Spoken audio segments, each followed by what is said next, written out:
me, I would say not only electricity, but energy. I think it's linked to our history in Africa, comparing to Europe, US, and other countries. We were, I don't like this word, but underdeveloped. I don't like this word, but definitely we had a challenge and development to get access to development if you don't have electricity. Most of the time, women are the ones who are doing all the work at house, so it's crazy to go to fetch water, because when you have electricity also, you can have tap water. I did that when I was a child, by the way. I went to fetch water, and believe me, it was challenging. Yeah? So, did you decide to quit your job? So that was a very hard moment, because you know that you are selling your house, but on the same time, you need to balance. To lose a house or to lose the company. People have a lot of ideas, but they cannot have access to finance. 6 months or 7 months, I don't remember how many, I decided to resign and to start the business. Again, as I mentioned, I'm not an engineer. I'm not a specialist of solar energy, so I need to learn everything. You just have the idea, the patience, okay, that will be good, but you need to learn and to see if it will work. And also, I didn't grow up in Rwanda. I need to see also if I will fit to what world is happening in Rwanda. Why were you so stuck on saying, I need to go to Rwanda? Yeah. I was in Nigeria, and I could see the big dynamism of Nigeria. In Nigeria, you have so much people with very dynamic, the competition is tough also. Yeah. But at that time, there was not so much solar in Nigeria. And also, so when you didn't grow up in your country, you feel also that you need also to get more acquainted with your origin, with your roots, with everything else. So there is so many reasons that you come back to your country. And since I came back, I had this idea. But it takes time to implement ideas. How would you advise people who want to find that thing as well that fulfills them and they really enjoy? I mentioned to you when I was 18 years old and I was going to university. I didn't know what I want to study. I didn't have a passion. I just knew that I want to do development. And I end up, look where I end up now. All right. Welcome to the podcast, Francine. Thank you, Yusuf. How are you doing? I'm okay. When we are with you, we are always okay. We've been trying to do this for a while now. Yeah. I'm sorry. Excited. I'm sorry I was sick at a certain time. Yeah. I think it's going to be a really great conversation. We've met, I think, it's been a couple of years now. And more than that. Yeah? Yeah. No, we know each other more than that. Yeah, a couple of years, like 3 or 4. 3 or 4. 3 or 4. That's not a couple. Exactly, that's true. Yeah. And we've always stayed in touch. We've always met in different activities in the ecosystem. So I want to start off by trying to understand you and trying to understand your background and what are some of the key things or events that happened in your life that when you look back, you're like, okay, I had to go through these things to become the woman I am today. What are some of those things that you can think of? Yeah, I can think of many things. First of all, as a Rwandan, I was born outside the country in Europe. And I grew up partly in Europe, so it makes you a little bit different because you are influenced by the context where you are. And also coming back to Rwanda later on, and rapidly we became refugee. So from a very nice life to a refugee life where really you miss everything. You miss electricity, you miss water, you don't even go to school. So it's a big shock.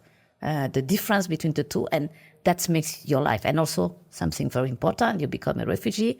You don't have your father anymore. My father died, so I was with a mother alone with 4 children who never worked before, who was a housewife, and who had really to change her life to battle for us to be able to go to school. So that's really were key in my life. Yeah. And what would you say you learned from that experience? So maybe to understand. So what was the year that you came back here? And what was the reason to come back to Rwanda? I came back to Rwanda in 2013. Okay. Yeah. In fact, I was coming on vacation. Okay. I came back, my first time on vacation was 2000. Okay. When I was coming back on vacation 2000, I was coming to see my mother. She was living in the countryside. And at that time, there was no electricity also in the countryside. So again, you just remember your childhood and there was no electricity. But of course, the circumstance was different, okay?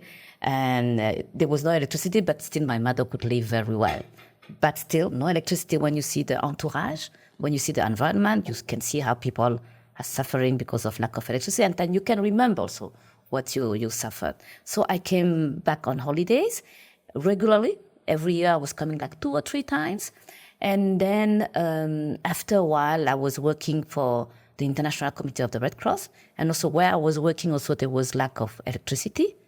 And then I said, okay, maybe I can do something. I can create a company. I really wanted to create a company which has a meaning, which has an impact. I was working in humanitarian world, so I want still to continue an impact, but on the same time, having profit, because that's where I think that there is sustainability when you can continue because you generate revenue, income for yourself and for the others, then you can make the project sustainable. So that's how I decided to come back and create my company in solar energy. Yeah. And when you look back again, when you were growing up, did you always think that you would end up becoming an entrepreneur, or you had other dreams and other things you wanted to pursue? Telling you the truth, never. I never thought about that. I was a kind in contradiction. When you go to university, most of the time you have like 18 years old, something like that, and you don't really know what you want to do in your life. What I knew since I'm a child that I wanted to have an impact. Development, humanitarian, something like that. I knew that. Why is that? Where did that come from? I think maybe from my life, as I told you, I was a refugee. I could see what were the challenges. So maybe that's where I got the idea. I said, okay, in Africa, we have a lot of challenges. I need to participate and to see how I can be part of the economic development of Africa. This I knew that. Yeah. Still, I didn't know how to do it, because when you go to study in Europe, okay, I didn't have a passion of that's to tell you. So you go to study in Europe. First of all, I had passion for chemistry. But finally, I even take a application at the University for Chemistry. I had my application for chemistry, and then I realized, Francine, do you want to discuss with éprouvette? How do you say éprouvette? This chemist éprouvette. You know what is éprouvette? Éprouvette, it's the small tools that you use in chemistry to put the product, to mix the product. Flask? Yeah, flask. Yeah. Do you want to discuss with flask all your life? I said, no way. I need to discuss with people. So I went to economy. I studied applied economy. Okay, but I didn't have a passion, and I was even in contradiction with what I was studying, because it was very capitalist. Make profit. How do you make profit? How do you make sales? How, And I said, okay, I was in I had my thought was more on community. Okay, so it was a contradiction. So still I did my study because I had to have a diploma. I did my studies. And then after that, because I wanted to participate in the development of Africa, but I didn't have a job, I went by adventure to Ivory Coast, but because there was their African Development Bank. So I was targeting Africa Development Bank because they are working on development. And I tried to find an internship. And I found an internship, but I forgot your question. Sorry. But I did an internship just to tell you the story. And then from internship, I found a job in exploration mining in Ivory Coast. And then from there, I went back to humanitarian world, Médecins Sans Frontières, Doctors Without Borders, and then the International Committee of the Red Cross. So from there, I was still in development, humanitarian world. Okay? Because I was considered business as too capitalist, making money. Too capitalist for me. So I went to development. And then I realized progressively that there was a possibility. When I was thinking how to come back to Rwanda, I was realizing that I can do a business. I was reading, I can do a business with social impact, with environmental impact. So that's how I began to think that, I can do a business provided that I make profit, but on the same time, I make impact, social impact and environmental impact. That's how I end up in solar energy, knowing also that there was lack of access to electricity, to energy, clean energy also, environment, and also creating job, impact, social impact, capacity building, because you are working in Africa, we have so much youth, capacity building, we do apprenticeship, internship, so all of that when you are doing business and you are trying to make profit. Yeah. And one thing that I always like to understand from people is what led to you making the decision of, for me to be able to accomplish this thing, I need to start a company. Because other people could say, you're working at, African Development Bank. You're working at all these big organizations, Red Cross, who have massive budgets and they're making tangible, change and impact, and they have a lot of money. Wouldn't it make sense to stay there and make, bigger impact on a larger scale? Or the other side is, let me join another company that is already doing something in that area that I'm interested in. What made you feel like I need to create something on my own? What did you see that you couldn't see it in another?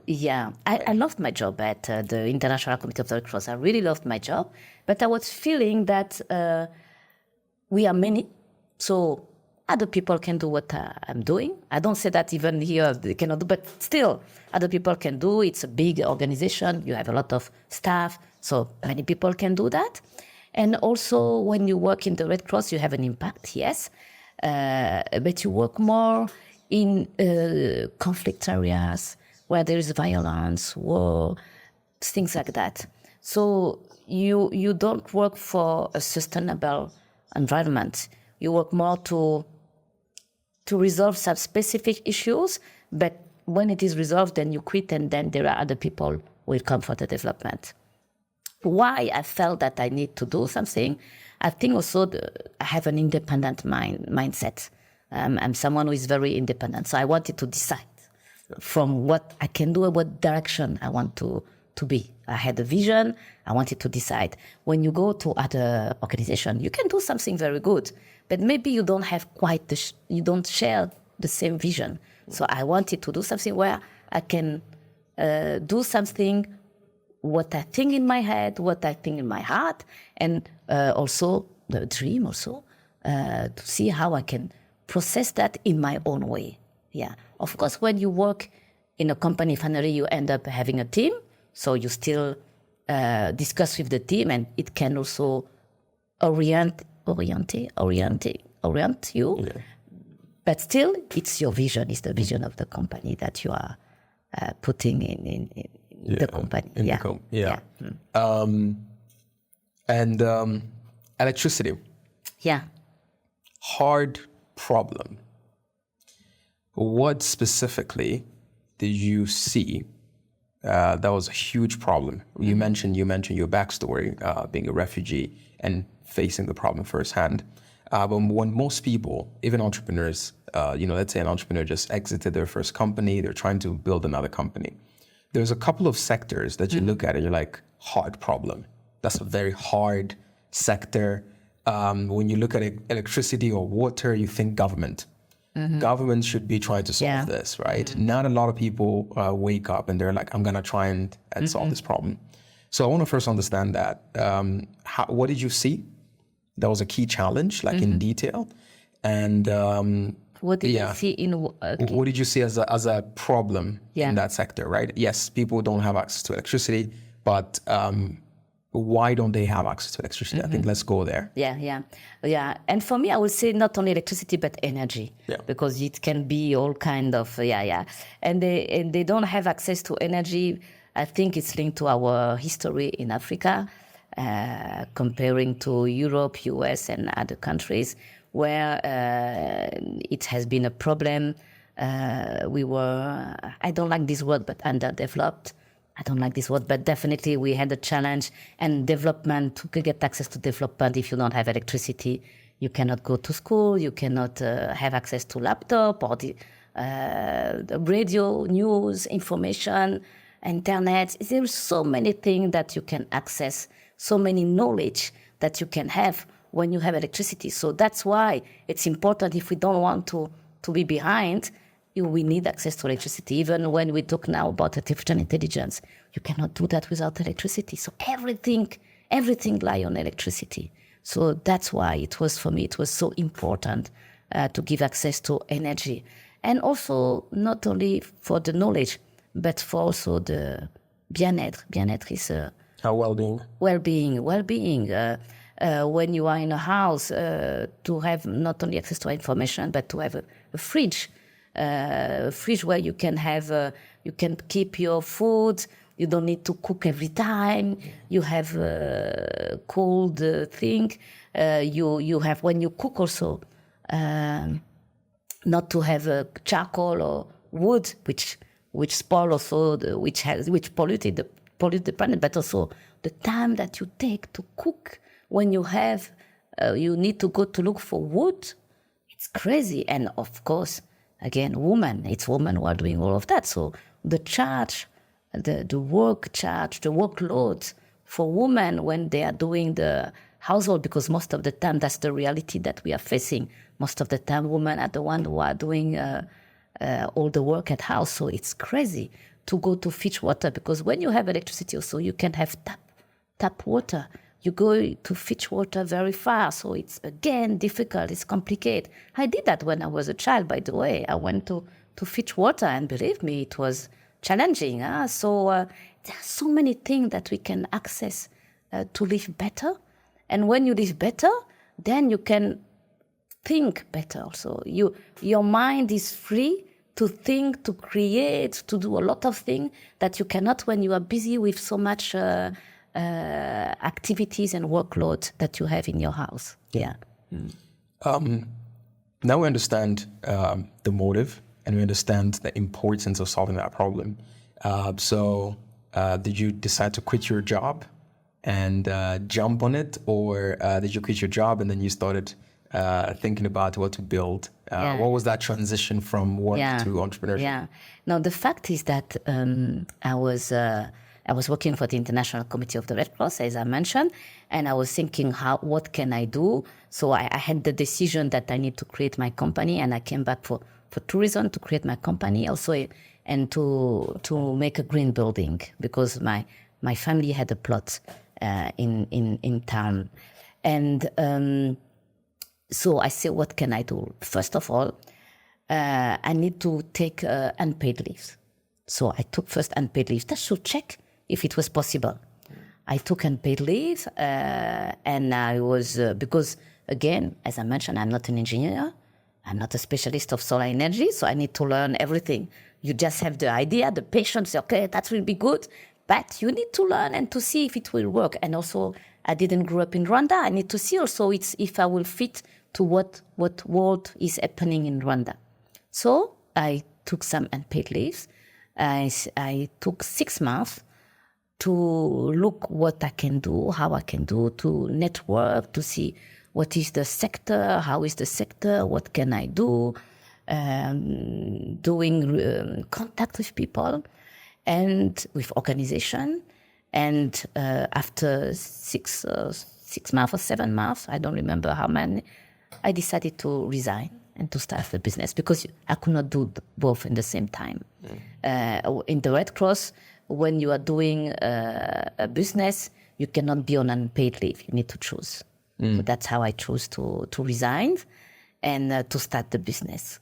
This is reminding me of a conversation I'm having with an entrepreneur who is still in their beginning of their entrepreneurship journey, and they have a job, and now they're building a company, and they're part of a program. So they're a coach, right? And then basically the question they asked me was, what do you think? Should I quit my job and focus on this 100%, or should I stay in my job? And then the way I view that is always, number one, if your job is still paying you enough to pay your bills and help you survive, I don't think you should quit your job and venture into entrepreneurship, especially if your company hasn't started making any income.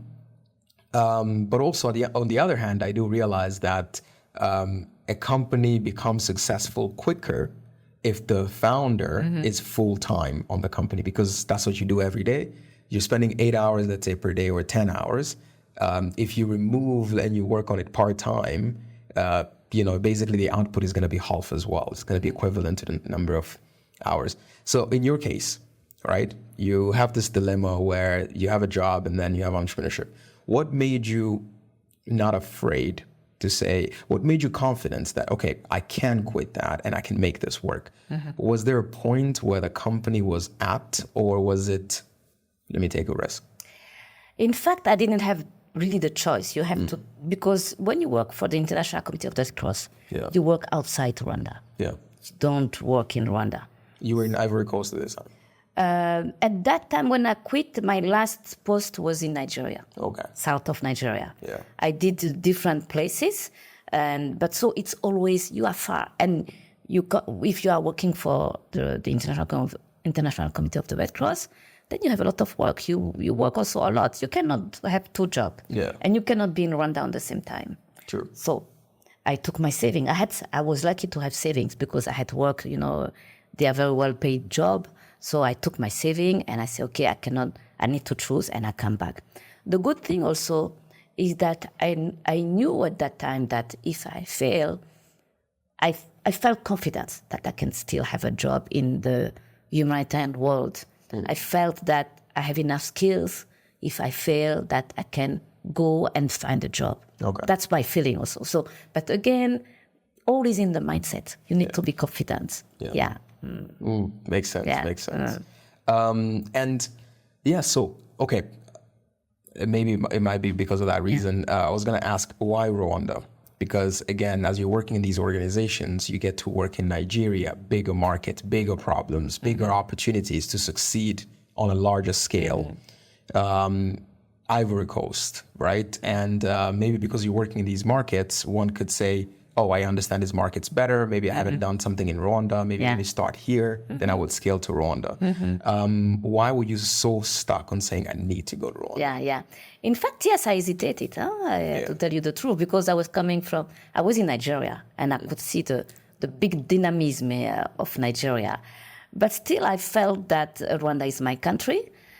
In Nigeria, you have so much people with very dynamic, the competition is tough also. Yeah. But at that time, there was not so much solar in Nigeria. Definitely, I could have start in Nigeria. But I mentioned to you, I had this green building project. And so the two things make me choose Rwanda, and Rwanda is my country. That's where I have relatives, families, and so on. So there was, the balance. There is a balance. You see, boom, boom, boom, and finally it was on the side of Rwanda, definitely, for many reasons. And also, so when you didn't grow up in your country, you feel also that you need also to get more acquainted with your origin, with your roots, with everything. So there is so many reasons that you come back to your country. You know? And also the dynamic of the country also, where it was opening to the private sector. There was a lot of changes. So that's what also attracted me to come back to Rwanda. Yeah.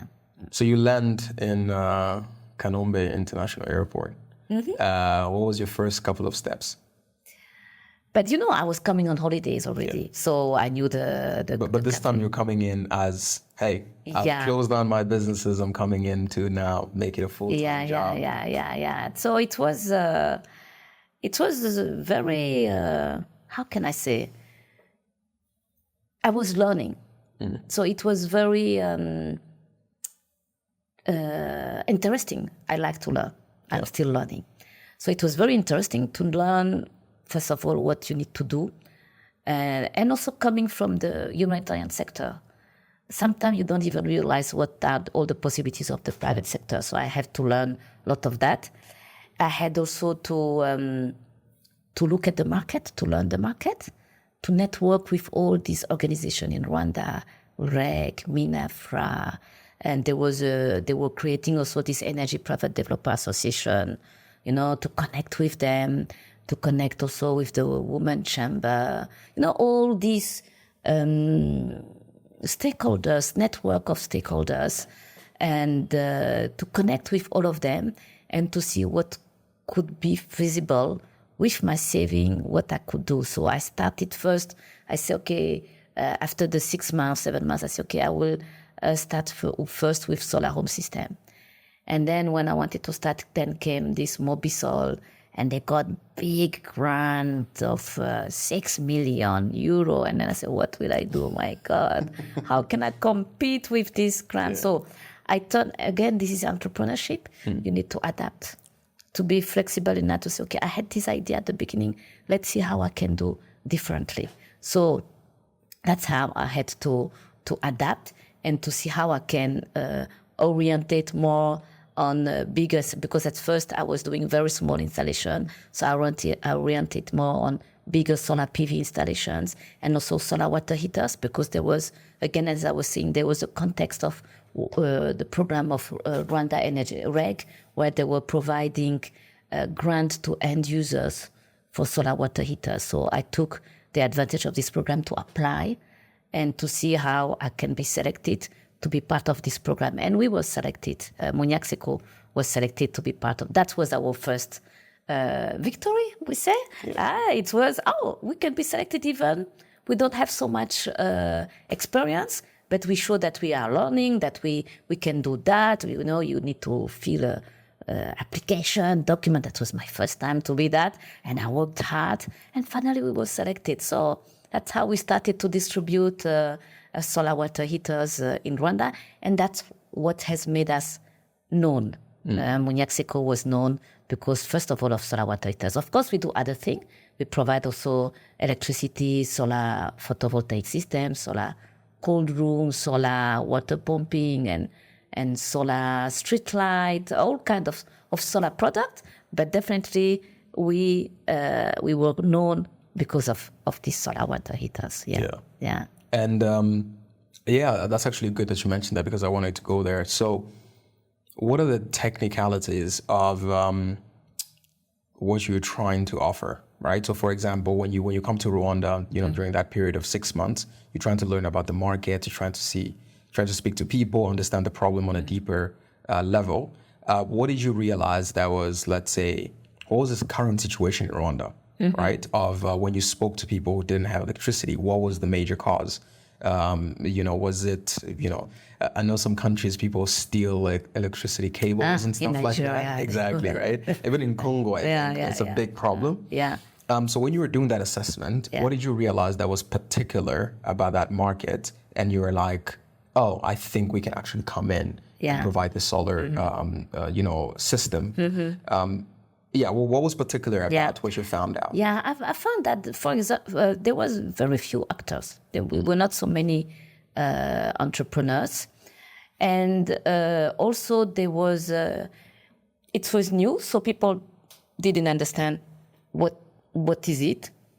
And very, how can I say, they didn't understand, it was new, so no skills, or very few skills. Or when you had skill, it was coming from outside. Because, when you don't have a history of solar energy, there is no skill. You can find that. Even myself, I had to learn.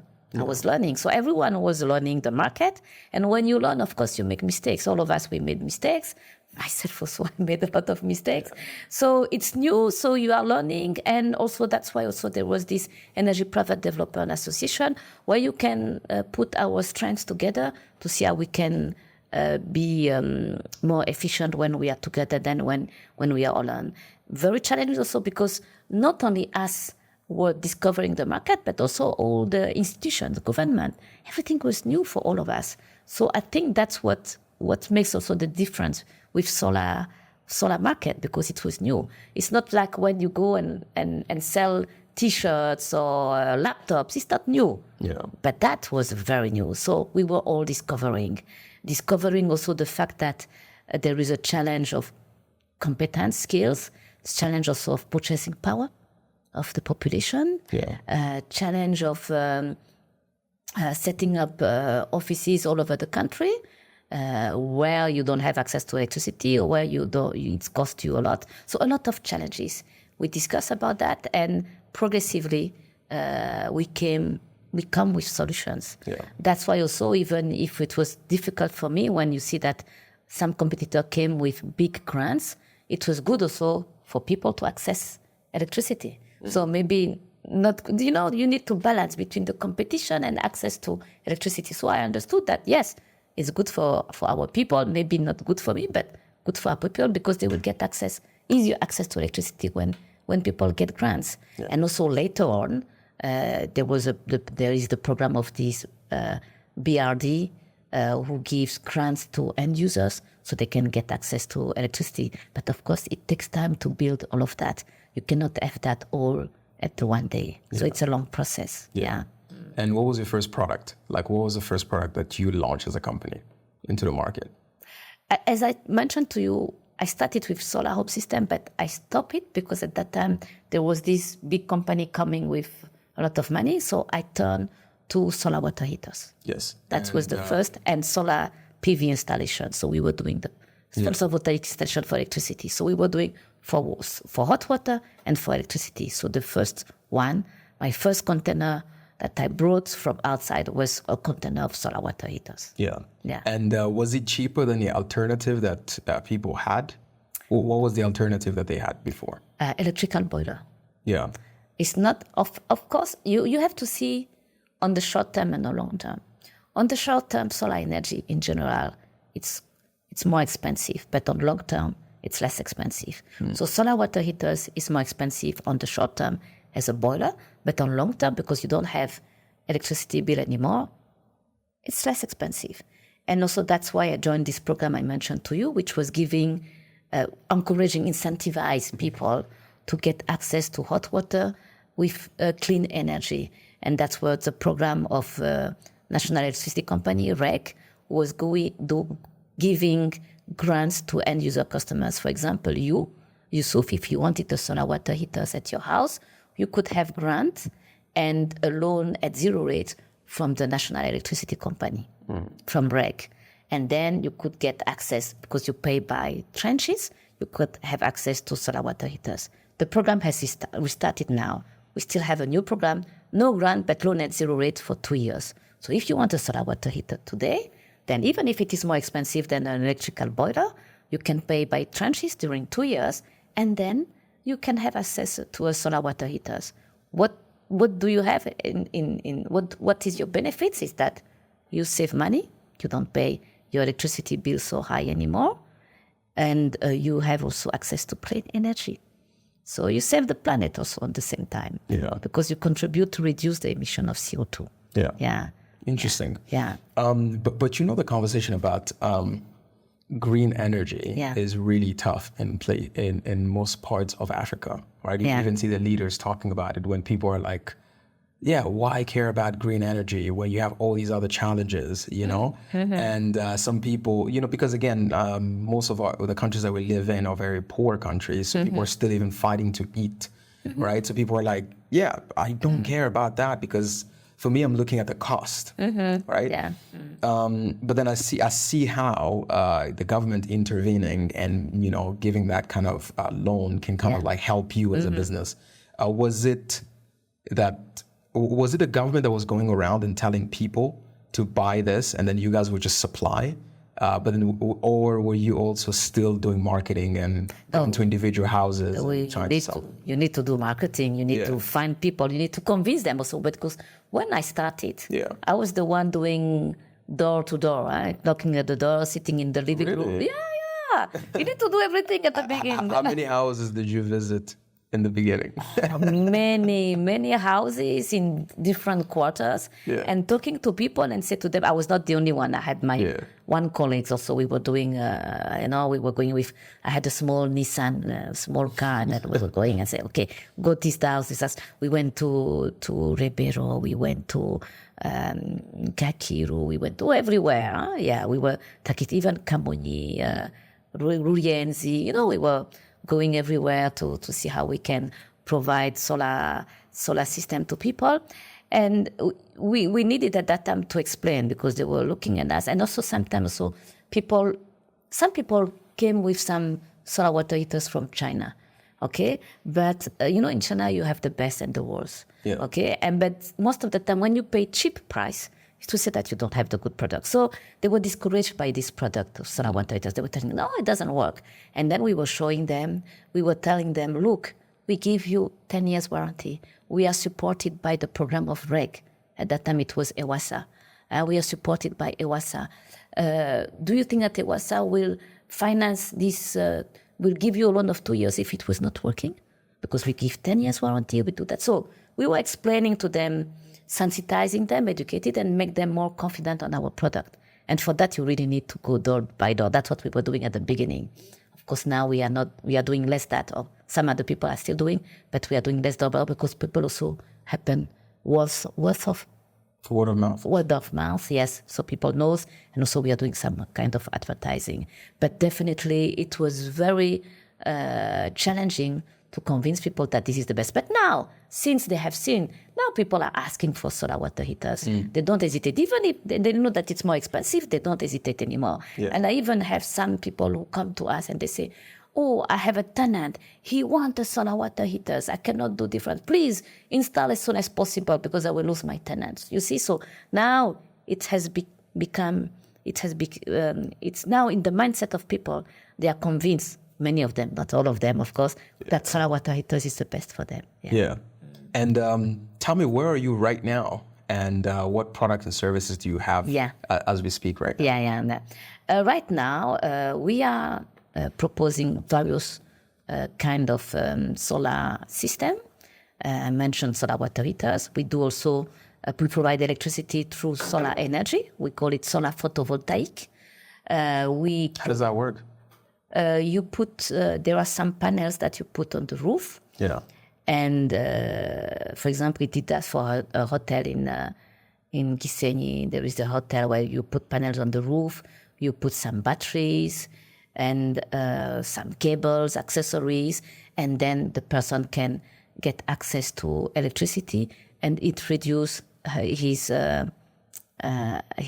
bill, his reg bill. It is reduced because of that. So this is in town, but you can also do that in countryside. For example, we put electricity for school. Okay, we put like in Nyamata, in the countryside, we went to put some electricity for a school there, and they could now, because of that, the children can have access to laptop.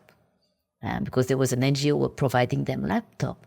So they could have, can you imagine the knowledge? They have laptop, they have internet, and now they can really access to more knowledge, to the same knowledge and these young people in China or in Europe or in US.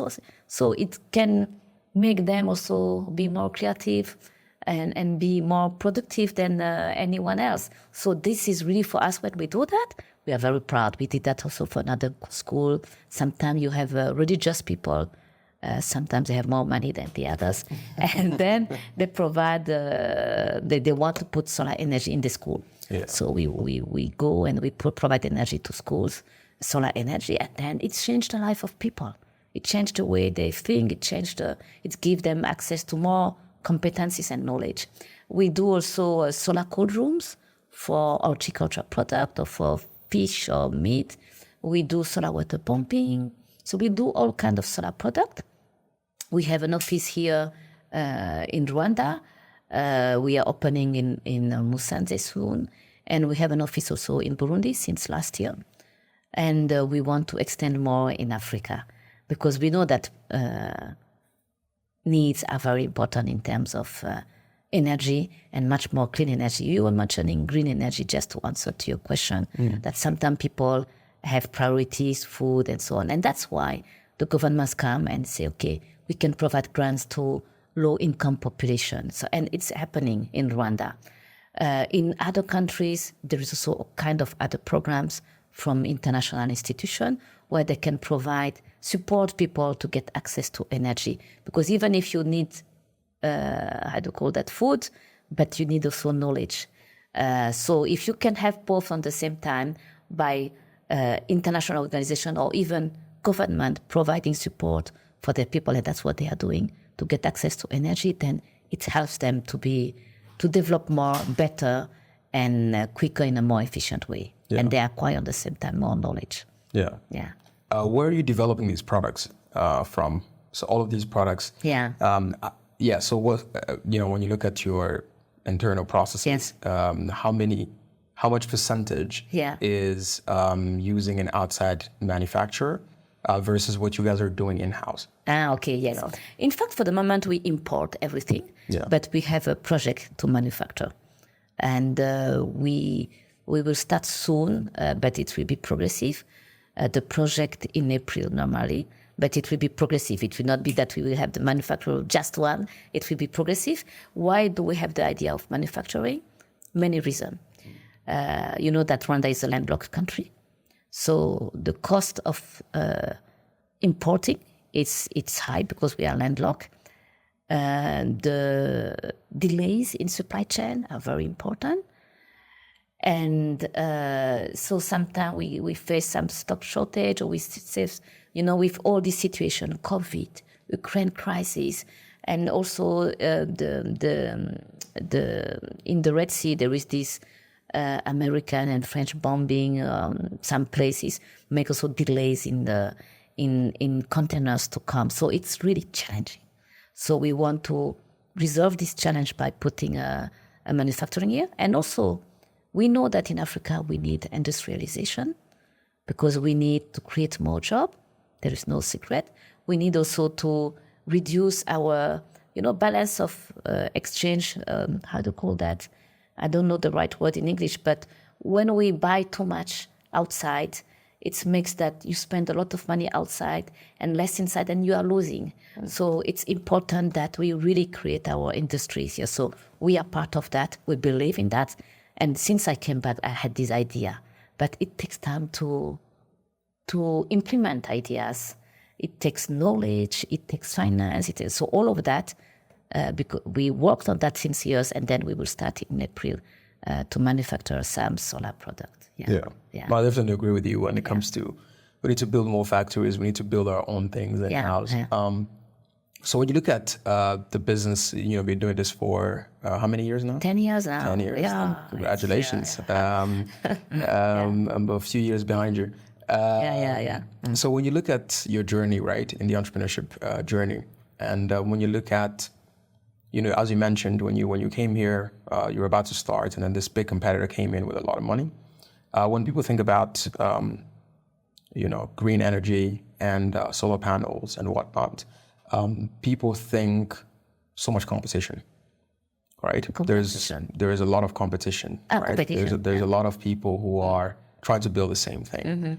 What would you say that you and the team have figured out that makes you competitive in that market? Yeah. In fact, as you mentioned, 10 years, and we were lucky last year. We did some, we were selected to be part of Stanford Seed Transformation Program. Don't know if you heard about that program. Congratulations. Merci, thank you. And it's 1-year program where you really, you get the tools, you get tools to see how you can be more efficient. And the idea is to make a transformation plan. And I really encourage people to follow this program. It's very demanding, but you can really have, first of all, you see, you make a state of what you are as a company. What are your weak points, your strong points? What do you need to do? How is the market? Reanalyze the market. What you need to do? Where are you strong? Where are you weak? What you need to do to be stronger? What you need to do to realize your vision? I mentioned my vision since the beginning. So we really worked a lot, the team, about that. And we saw how we can do better, benefit from our strong point, and see how we can resolve our weak point, okay? And we think that this is a good point for us because we really have a good picture of what we are. And now we are in the phase of implementation. And we are supported still by Stanford for the phase of implementation. That's the good thing. And what makes us strong is that customer care is for us is very important to be really sure that people are happy. Sometimes they might not be happy because we are not perfect, but we try to see how we can, if we make a mistake, how we can compensate for the mistake. That's very important for us. The second thing also, se remettre en question. I don't know how you say that in English. I have it. Yeah, to be autocritics and to accept that we are not perfect, and then we need to see, even if it is not my idea, to see how we can benefit from the knowledge of the others to improve, because the idea is to improve. So we are very autocritic. Yeah, you could see last year how we were really, when we were doing Stanford, we were very critics about ourselves. Yeah. And not to reposer sur ses lauriers. I'm sorry, I don't know how to say that in English, but not to think, okay, oh, we did something good. Oh, yes, let's continue. No, let's to be question, complacent. Yeah. Let's question always ourselves to be able to be better and to go quicker and further. Yeah. What are the numbers right now? Like, what's your 10 years? Yeah. What have you done that you're really proud of? Yeah, we are really proud, because to create a company like this is really, it's good. But sometimes I stop and say, wow, where I'm coming from. I was alone. I was going to see customers. And then now we are 30 people in our staff. And also, I didn't know if I mentioned that for us, it's me being a woman, very important to have a gender sensitive activity. So 60% of our staff are women in a male dominated sector. So I'm really proud of that. We have also created, by our activities, you create an indirect job, like maybe around 200 indirect jobs that we have calculated. We do a lot of capacity building internship. Many of our staff were interns before becoming a CTO, head of a department, or even staff. So I'm proud that we could learn together, and then they can evaluate, and I can evaluate because I learn a lot. The Francine of 10 years ago is not the Francine of now in terms of knowledge, and I'm still learning. CO2 emission, we reduce CO2 emission like around 7,000 tons per year, okay, from 0 to 7,000 tons. And we continue because we are growing. And also we impacted access to clean energy, like almost 1 million people had access to clean energy or benefited from the clean energy because of our activities. And that's what we did, and we want to do more. We are extending, I mentioned, to Burundi, and this is new. And why Burundi? Because it's close by. Okay, there is a lot of need. 11% of electrification in Burundi. When you see in Rwanda, we are now at 70% electrification. Wait, 11% have electricity? Yeah. Or don't? 11% have electricity in Burundi. Wow. It makes 90% don't have. That's crazy. Yeah. And in Rwanda, we are now it's a little bit more than 70% who have access to electricity. So that's why, and we know that other African countries also had a lot of challenges to access clean energy. Okay, so we want to participate in that because we know that there are needs. We know it creates jobs, and also it's not only all of that, but it's a satisfaction also that you are doing something good, not only for you, because first it's for you, but also for the others. Yeah. When you look at the Francine who just quit her job to the Francine now, 10 years later, what would you say are the major differences in those two people? Okay, I think the major difference is that I didn't realize that I could be so creative. Yeah, because when you work in set environment, you just follow the rules, the regulations. Of course, create something, but you are stopped. Okay, you have some barriers that you cannot go over. I will give you a very simple example, stupid example. My visit card.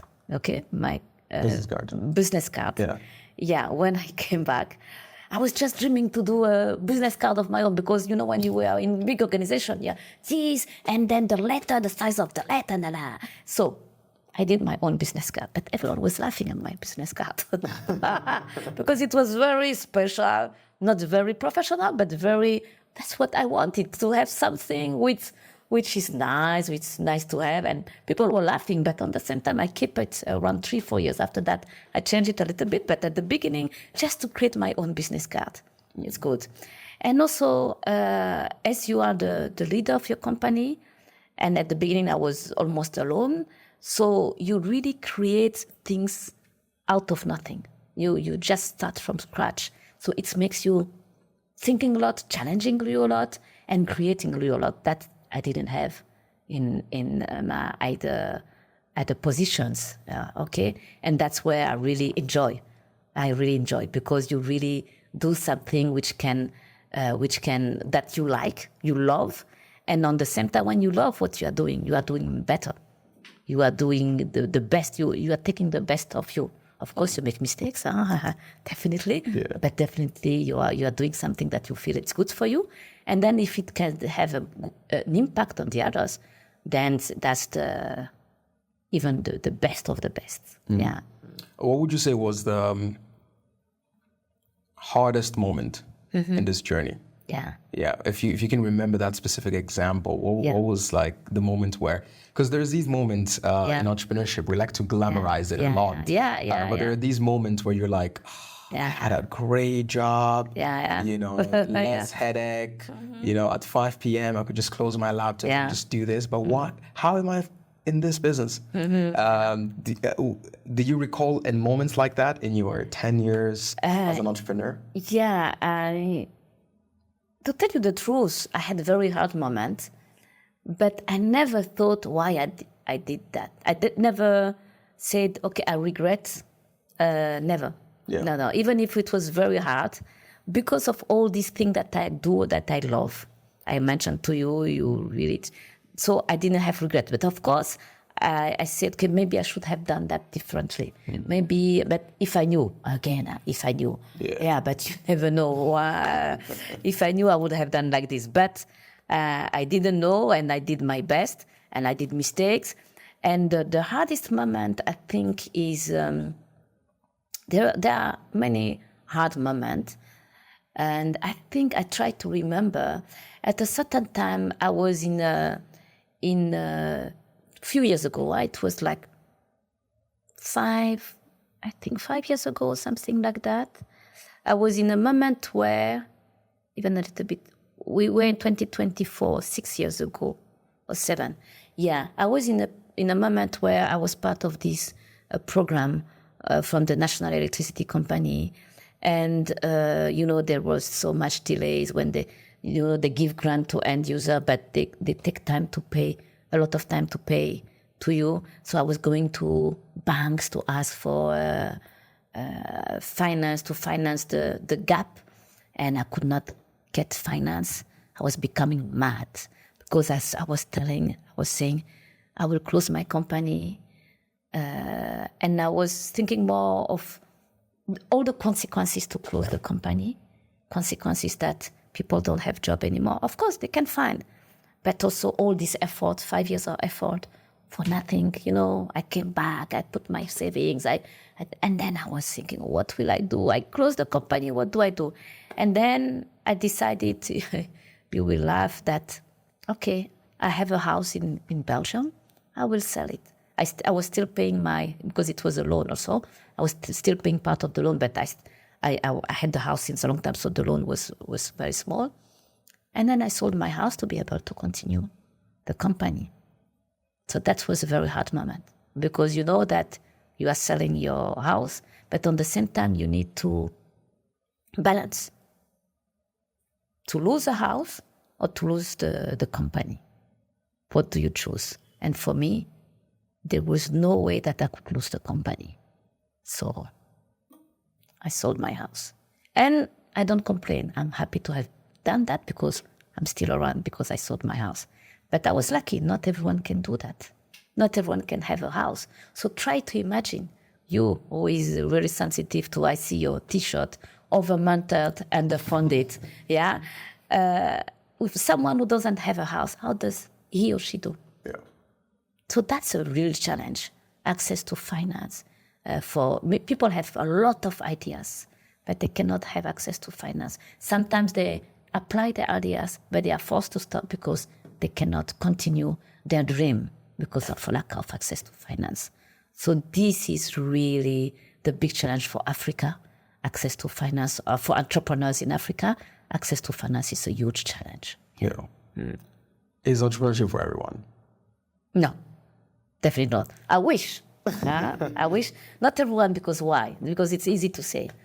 You need to have the mindset. What is the mindset of an entrepreneur? You cannot be adverse to the risk. You need to like risk. You need to love risk.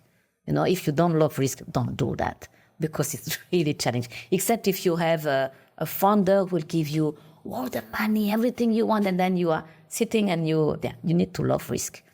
You need also to have the mindset of resilient mindset, not to be discouraged by the challenge that you will face, and to be creative, to be able to find solutions, not to be discouraged very quickly, but to say, okay, what can I do? Even if you have brainstormed with everyone in your company, let's think about something else. Let's brainstorm a lot again. Let's see how we can find advice from another person or organization. You need to be a good network person. Yeah, and you need to not to be afraid to go to people and to ask for advice, for money, for whatever. So you really need to have a very open mindset. So it's very important. When I see in my entourage, I have people who are really telling me, Francine, don't do that. And then I will do it, because they are afraid of the risk, and they love me. They say, okay, but you will fail. No, do that. Sometimes you fail, sometimes you win, and then that's how you can progress in your company. Yeah. Yeah. With 10 years of experience, if you were starting again right now with what you know, right, for the last 10 years, how would you go about it? What steps would you take to build a business? Good question. Very good question. Because, I made a business where I didn't have knowledge and competencies, to tell the truth. I had to learning by doing. So, and also solar energy was also something new for most of us. So it's difficult to say what I would have done. I think maybe what I would have done, I would have, before resigning, maybe I would have looked, but this you need to have good knowledge, and it's difficult. I would have tried to find a kind of consultant or a partner who is an engineer who knows already about solar energy. Either I take him as a consultant or as a partner, depends. If I take him as a consultant, he makes all the study to see how we can have money and what needs to be done to get money. Or a partner who is already in that, but it would be difficult to convince him because I didn't have any knowledge. Yeah. So that's the challenge. But I would work on these two directions before resigning and coming back to Rwanda. Yeah. Yeah. Why do you think that's important? When you start a company? Why do you think that you would have had that person? Is it because you believe that you wasted a lot of time educating yourself about the sector and you could have saved time? No, I think it's because I started my saving, but maybe I could have started with more than my savings, with more money, and it could have been, even despite the fact that it's difficult to get money, but maybe it could have been more efficient, quicker, in a quicker way. Yeah. Yeah. Does it answer to your question? Yeah. For sure. But when you go with your heart, you say, oh, yes. But that's true. I definitely agree with that as well. I think that's something that you realize after many years in entrepreneurship. You realize if I was getting started and had someone who had the technical know-how, we would have, let's say, achieved what we have achieved now quicker. Yeah, definitely. Yeah, because we would have known what not to do early on. Yeah, but right now we had to do everything. Yeah. Many years where not wasted because it's still important, but still, I think it's all about speed when it comes to entrepreneurship. Yeah. How would you advise, let's say, entrepreneurs, young men or women, early in their careers, and the biggest challenge they're facing is access to capital? Maybe they're trying to also solve a very hard problem. So this is a problem that cannot be solved by just an app. It's something that requires a little bit of significant capital. Maybe they don't have a great job, but they have a great idea. How would you advise them to approach finding the capital for it? I think it's very difficult to approach funding organization because, and you need to approach the right one because, there are some funding which will fund people in growth, some others with people who are just starting, but it's always difficult to find them and to approach them because they are approached by so many people. So for me, I would say be bold, courageous, and try to make your search, now that we have internet, we have AI, they can really get access to all kind of advice through internet and AI, and also a list of venture capital or organization who can finance them in terms of equity, loan, or grant even.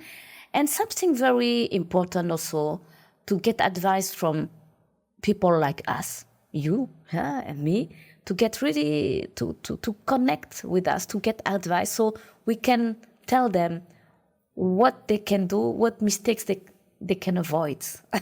We did mistakes, we know what are the mistakes, so we can tell them what they can avoid and even advise them where to go. And there's more and more people like you and me and the others who can advise them. So I will really advise them not to hesitate to ask for advice, mentorship, coaching from people who are older or senior, not only older because you are young, but senior in terms of experience in business. Yeah. So it's not question of age, but it's question of experience in business. Makes sense. Do you believe what you're doing right now is your life's work? What's the meaning of your life work? Do you believe that this is it? This is me. This is my biggest passion. I don't think there is anything else that I would want to do that is not this. You never know. Maybe you can do more. So let's not put barriers. But definitely, for me, I'm very happy with what I do, and I want to do more. And there's always maybe possibility to do more. But definitely, I'm lucky to love what I'm doing. It's not everyone who is lucky for that. And I'm lucky because I learn a lot from all kind of people. I learn from you also when I see you all doing all what you are doing. And I'm proud of you, by the way. And that's very good. So, yes, I'm lucky. And I think that this is very important. I'm lucky to do something that I love and which has an impact. So, but I think I can always do more.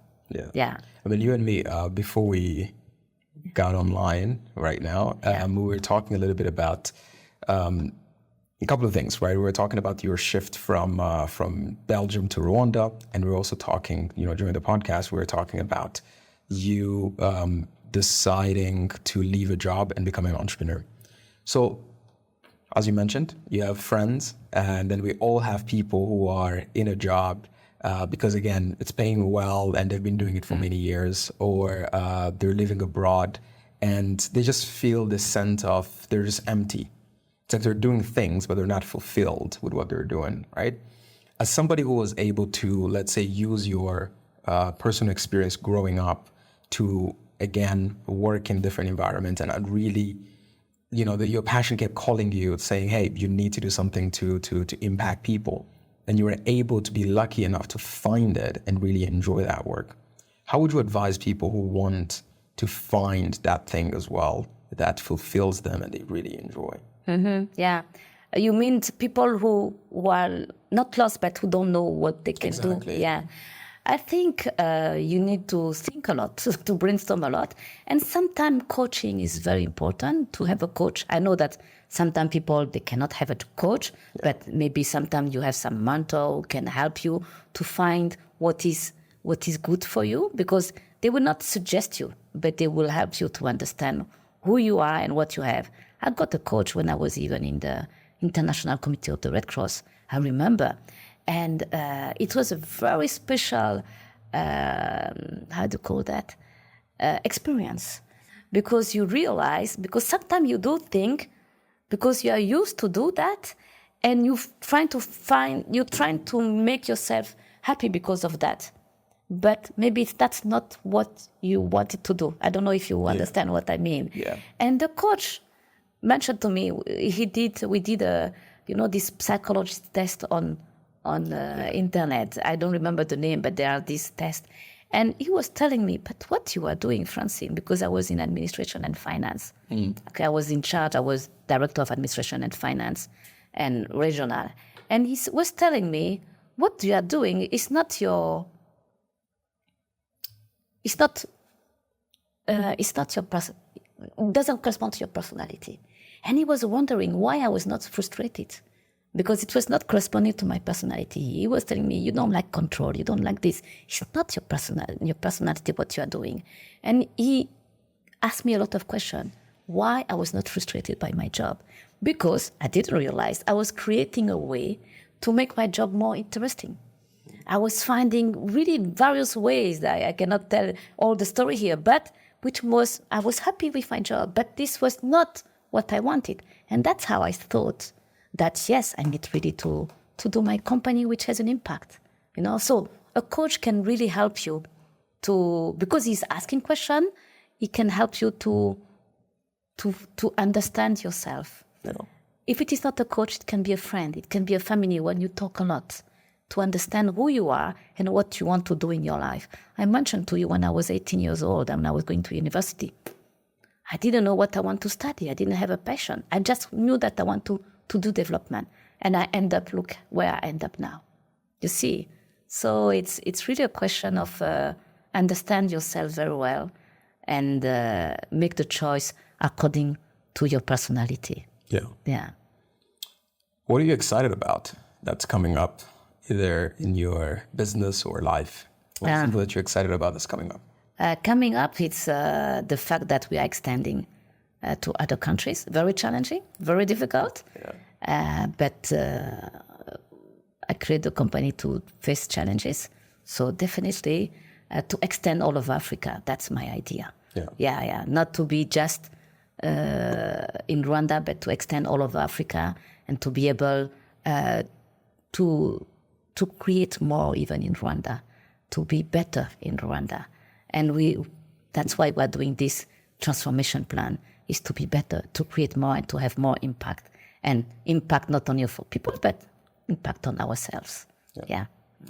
Francine, ladies and gentlemen, thank you very much for coming on the podcast, sharing your story. Very inspiring to get into the nitty-gritty and of what shaped you into the person you are today, the kind of entrepreneur you are today, and getting to understand a little bit about the work you're doing with the team to bring access to energy to millions of families, I would say, right, all over Africa. So thank you so much for that work. And can't wait to see how you guys are gonna kill it for the next 10 years. Thank you. Thank you for the invitation, Yusuf. I really enjoy to be with you. And I'm admiring you, what you are doing. You are at a very young age. I was not doing what you were doing at your age. So really, congratulations. Keep on, do better. And I'm sure that very soon you'll be in a stage where we will not even be able to talk to you. Thank you very much. Thank you. All right. Thank you.